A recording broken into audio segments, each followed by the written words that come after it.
పునరుత్పత్తి వ్యవసాయం యొక్క వాస్తవాలు. పునరుత్పత్తి వ్యవసాయం రైతులకు మరియు మన గ్రహానికి స్థిరమైన మరియు సుసంపన్నమైన భవిష్యత్తును నిర్ధారిస్తూ, మనం ఆహారాన్ని పండించే విధానాన్ని పునరుత్పాదక వ్యవసాయం ఎలా మారుస్తుందో కనుగొనండి. మెరుగైన నేల ఆరోగ్యం సేంద్రియ పదార్థాన్ని నిర్మిస్తుంది మరియు నేల నిర్మాణాన్ని మెరుగుపరుస్తుంది. జీవవైవిధ్యాన్ని పెంపొందిస్తుంది. పర్యావరణ వ్యవస్థ స్థితిస్థాపకత మరియు సహజ తెగులు నియంత్రణతో విభిన్నమైన మొక్కలు మరియు జంతు జాతులను ప్రోత్సహిస్తుంది. కార్బన్ సీక్వెస్ట్రేషన్ మట్టి మరియు మొక్కలలోని వాతావరణ కార్బన్ను సంగ్రహించడం వల్ల గ్రీన్ హౌస్ వాయువులను తగ్గించడంలో మరియు వాతావరణ మార్పులను ఎదుర్కోవడంలో మాకు సహాయపడుతుంది.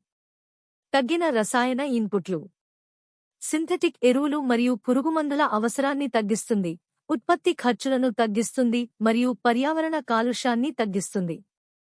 మెరుగైన వ్యవసాయ లాభదాయకత ఇన్పుట్ ఖర్చులను తగ్గిస్తుంది మరియు రైతులకు అధిక లాభదాయకత మరియు ఆర్థిక స్థిరత్వంతో పంట స్థితిస్థాపకతను పెంచుతుంది.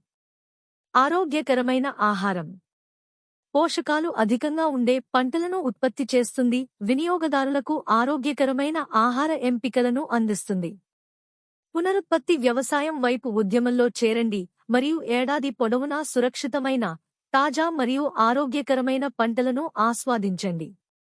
చూసినందుకు కృతజ్ఞతలు. లైక్ చేయడం, వ్యాఖ్యానించడం మరియు భాగస్వామ్యం చేయడం మర్చిపోవద్దు.